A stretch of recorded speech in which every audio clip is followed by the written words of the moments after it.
آج یکم ذوالحج جمعرات کے دن جو شخص یہ تسبیح پڑھ لے گا اس کا مقدر بدل جائے گا۔ بہت ہی شاندار عمل ہے اور بہت ہی شاندار دن ہے۔ یکم ذوالحج اور نوچندی جمعرات ایک ساتھ ہیں۔ آج کے دن اس ایک تسبیح کا راز جس کسی کے بھی ہاتھ لگ گیا تو وہ دنوں میں مالدار بن جائے گا۔ آج کے دن یہ تسبیح دولت سے مالا مال کر دینے والی تسبیح ہے۔ ایک ذوالحج جمعرات کے دن سے لے کر 13 ذوالحج یعنی عید کے 3 دن تک روزانہ صرف یہ ایک تسبیح پڑھ لیا کریں اور نظارے اپنی آنکھوں سے دیکھ لینا۔ ناظرین کرام، آج کی اس معلوماتی ویڈیو میں جو تسبیح ہم آپ کے ساتھ شیئر کرنے جا رہے ہیں یہ اتنی بابرکت تسبیح ہے کہ اس تسبیح کا راز جس شخص کے بھی ہاتھ لگ جاتا ہے تو بس پھر وہ دنوں میں مالدار بن جاتا ہے۔ ایسے شخص پر اللہ تبارک و تعالیٰ کا نور برستا ہے۔ یہ تسبیح انسان کی دعا کو اللہ تبارک و تعالیٰ کے عرش تک پہنچا دیتی ہے۔ اسے دولت کا سمندر بھی کہا جاتا ہے۔ یہ تسبیح دولت والی تسبیح ہے۔ ناظرین کرام، جو شخص یہ شکایت کرتا ہے کہ وظیفے کر کر کے تھک چکا ہے لیکن پھر بھی اس کے حالات بدل نہیں رہے اور وہ دن بہ دن قرض دار ہی ہوتا چلا جا رہا ہے، گھر میں غربت ہی غربت پھیلی ہوئی ہے، جس بھی کام کو کرنا چاہتا ہے تو اس میں ناکام ہو جاتا ہے اور روزی دن بہ دن کم ہی ہوتی چلی جا رہی ہے، تو بس پھر آج کے مبارک دن یہ عمل آپ ہی کے لیے ہے۔ صرف یہ ایک تسبیح پڑھ لینا، انشاءاللہ دنوں میں آپ کے حالات بدل جائیں گے۔ آپ خود حیران رہ جائیں گے کہ کیسے اتنی جلدی آپ مالدار بن گئے۔ جان لیجئے کہ یہ تسبیح ایسی تسبیح ہے کہ جو بھی شخص اس کو پڑھ لیتا ہے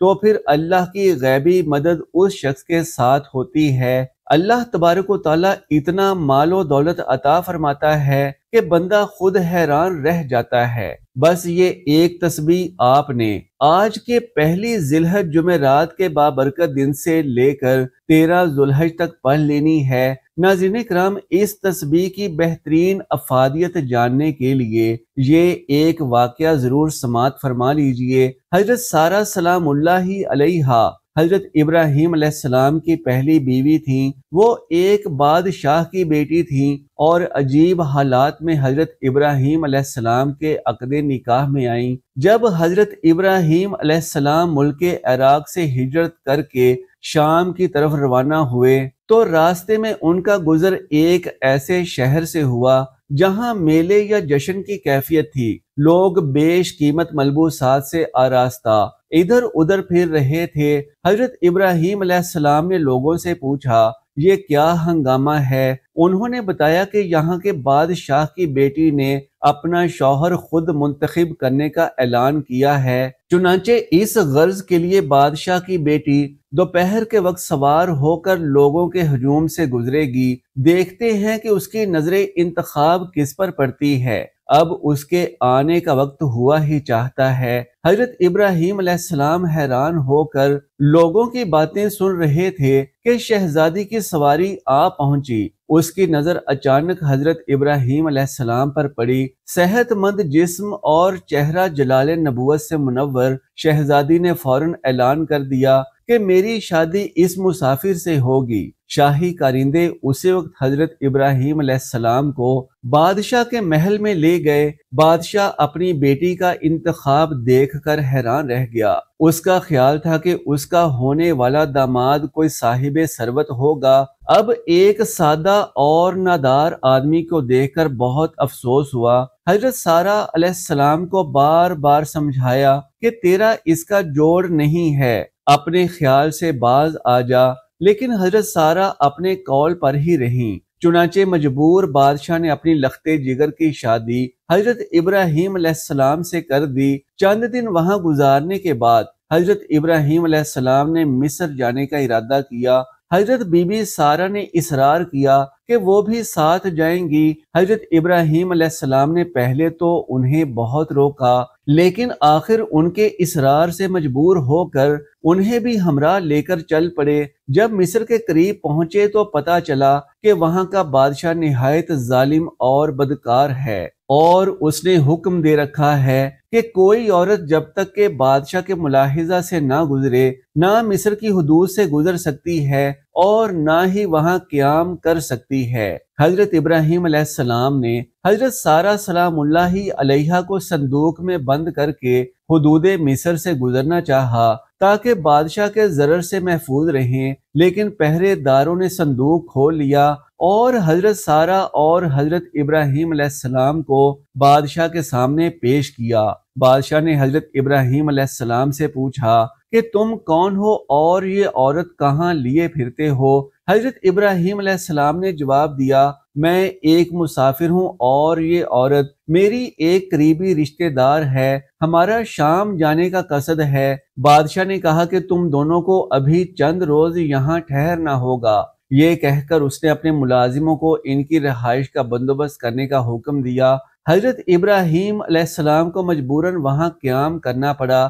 بادشاہ کی نیت حضرت سارہ سلام اللہ علیہا سے متعلق صاف نہ تھی۔ ایک دن حضرت ابراہیم علیہ السلام کی عدم موجودگی میں بادشاہ بری نیت کے ساتھ حضرت بی بی سارہ کے پاس آیا۔ حضرت سارہ نے بارگاہ الہی میں دعا کی کہ اے مولا مجھے اس کے شر سے بچا۔ اللہ تعالیٰ نے بادشاہ کو مفلوج اور بعض روایتوں کے مطابق اندھا کر دیا۔ اب وہ نہایت عاجزی سے گڑ گڑایا کہ اے نیک خاتون میری خطا معاف کر اور خدا سے دعا کر کے مجھے اپنی اصل حالت میں لوٹا دے۔ حضرت سارہ نے کہا کہ میرا شوہر خدا کا محبوب پیغمبر ہے تو اس سے معافی مانگ۔ بادشاہ نے حضرت ابراہیم علیہ السلام سے عفو و تقصیر چاہی، انہوں نے معاف کیا اور بادشاہ کے حق میں دعا مانگی۔ بادشاہ اپنی اصل حالت میں لوٹ آیا اور اپنی طرف سے حضرت ابراہیم علیہ السلام کی خدمت میں ایک نیک سیرت عورت پیش کی جس کا نام حضرت ہاجرہ تھا۔ آپ نے ان سے نکاح کر لیا اور پھر حضرت سارہ اور حضرت ہاجرہ دونوں کے ہمراہ شام کی طرف روانہ ہوئے۔ مختلف مقامات پر قیام کرتے ہوئے کنعان پہنچے۔ وہاں حضرت ہاجرہ کے بطن سے حضرت اسماعیل علیہ السلام پیدا ہوئے۔ حضرت سارہ کی کوئی اولاد نہ تھی۔ حضرت سارہ کچھ افسردہ سی ہو گئیں۔ حضرت ابراہیم علیہ السلام کو بارگاہ الہی سے حکم ہوا کہ ہاجرہ اور اسماعیل علیہ السلام کو کسی دوسرے مقام پر چھوڑ دو۔ حضرت ابراہیم علیہ السلام انہیں اس مقام پر چھوڑ آئے جہاں آج کعبۃ اللہ ہے۔ اللہ تعالیٰ نے ایسے حالات پیدا کیے کہ اس اجاڑ بیابان اور 4 پہاڑوں کے درمیان موجود وادی میں آبادی ہو گئی۔ حضرت ابراہیم علیہ السلام حضرت سارہ کے ہمراہ وہاں ہی تشریف لے آئے۔ مدت گزر گئی، حضرت ابراہیم علیہ السلام بوڑھے ہو گئے اور حضرت سارہ بھی بہت ضعیف العمر ہوئیں۔ ان کے ہاں کوئی اولاد نہ ہوئی۔ حضرت سارہ سلام اللہ علیہا اس خیال سے بہت مغموم رہتی تھیں۔ حضرت ابراہیم علیہ السلام کی عادت تھی کہ کھانا اکیلے نہ کھاتے تھے، کسی نہ کسی مہمان کو ضرور شریک کر لیتے تھے۔ ایک دفعہ ایسا اتفاق ہوا کہ 7 روز تک کوئی مہمان نہ آیا۔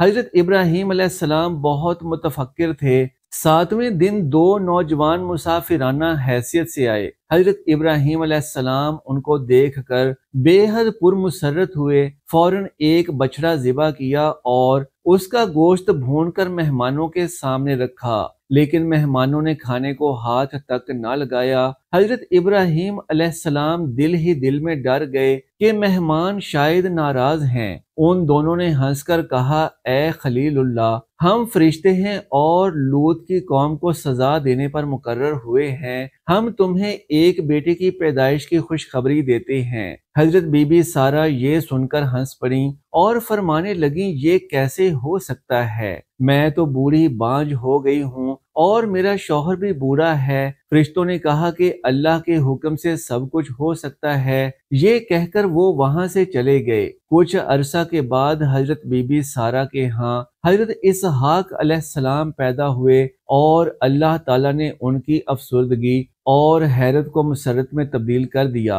حضرت اسحاق بڑے جلیل القدر پیغمبر تھے۔ ناظرین کرام، حضرت عمر ابن خطاب رضی اللہ تعالی عنہ نے ایک مرتبہ سرد اور تاریک رات میں ایک جگہ آگ روشن دیکھی، چنانچہ وہاں تشریف لے گئے۔ ساتھ جلیل القدر صحابی حضرت عبد الرحمن بن عوف رضی اللہ تعالی عنہ بھی تھے۔ حضرت عمر رضی اللہ تعالی عنہ نے آگ کے پاس ایک عورت کو دیکھا جس کے 3 بچے زارو قطار رو رہے تھے۔ ایک بچہ کہہ رہا تھا، امی جان ان آنسوؤں پر رحم کھائیں اور جلدی سے کھانے کو کچھ لے آئیں۔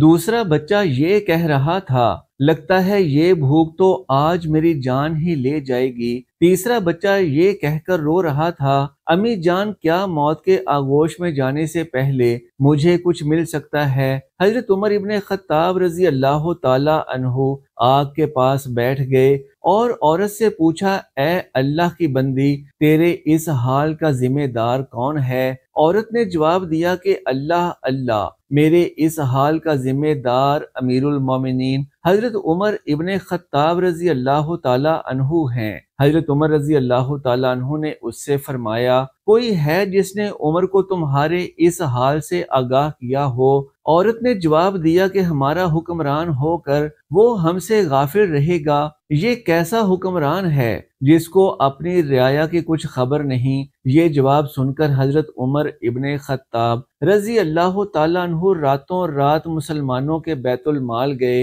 اور دروازہ کھولا۔ بیت المال کا محافظ چوکیدار بولا، خیر تو ہے اے امیر المومنین؟ حضرت عمر ابن خطاب رضی اللہ تعالیٰ عنہ نے اس کا جواب نہیں دیا اور آٹے کی ایک بوری، گھی اور شہد کا ایک ڈبہ بیت المال سے نکالا اور چوکیدار سے فرمایا، انہیں میری پیٹھ پر رکھ دو۔ چوکیدار نے عرض کیا، آپ چاہتے کیا ہیں؟ حضرت عمر رضی اللہ تعالیٰ عنہ نے فرمایا، انہیں میری پیٹھ پر رکھ دو۔ چوکیدار نے عرض کیا کہ آپ یہ چیزیں اپنی پیٹھ پر نہ لا دیں۔ چوکیدار نے کوشش کی کہ سامان خود اپنی پیٹھ پر رکھے، لیکن امیر المومنین نے سختی سے انکار کیا اور اس سے یوں مخاطب ہوئے، تیری ماں تجھے کھو دے، یہ سامان میری پیٹھ پر رکھ دو، کیا قیامت کے روز تم میرے گناہوں کا بوجھ اٹھاؤ گے؟ یہ کہہ کر حضرت عمر ابن خطاب رضی اللہ تعالی عنہ نے آٹا، گھی اور شہد اپنی پیٹھ پر رکھ لیے۔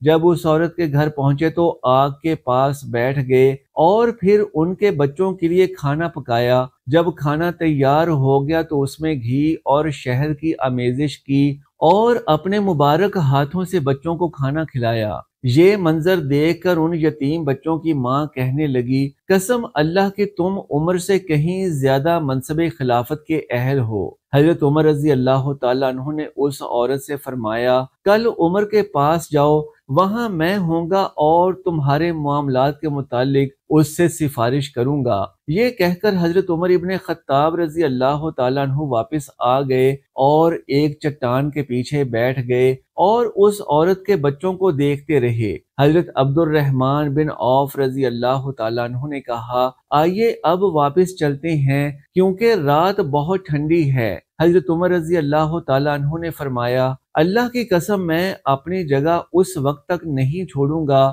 جب تک ان بچوں کو ہنستا ہوا نہ دیکھ لوں جیسے میں نے آتے وقت انہیں روتے ہوئے دیکھا تھا۔ اگلے روز ان یتیم بچوں کی ماں درباری خلافت میں آ گئی۔ وہاں اس نے دیکھا کہ حضرت علی ابن ابی طالب اور عبداللہ ابن مسعود رضی اللہ تعالی عنہ کے مابین ایک شخص تشریف فرماتے ہیں اور وہ دونوں حضرت انہیں امیر المومنین کہہ کر مخاطب کر رہے ہیں، اور یہ وہی شخص تھا جس نے اپنی گزشتہ رات اس عورت اور اس کے بچوں کی خدمت میں گزاری اور جس سے اس نے کہا تھا، اللہ اللہ، میری اس حالت کا ذمہ دار عمر ہے۔ چنانچہ جب عورت کی نگاہ حضرت عمر رضی اللہ تعالی عنہ پر پڑی تو گویا اس کے پاؤں تلے سے زمین کھسک گئی۔ امیر المومنین نے عورت سے فرمایا، اللہ کی بندی، تیرا کوئی قصور نہیں، چل بتا تو اپنی شکایت کتنی قیمت کے عوض فروخت کرے گی؟ عورت گویا ہوئی، معاف فرمائیے اے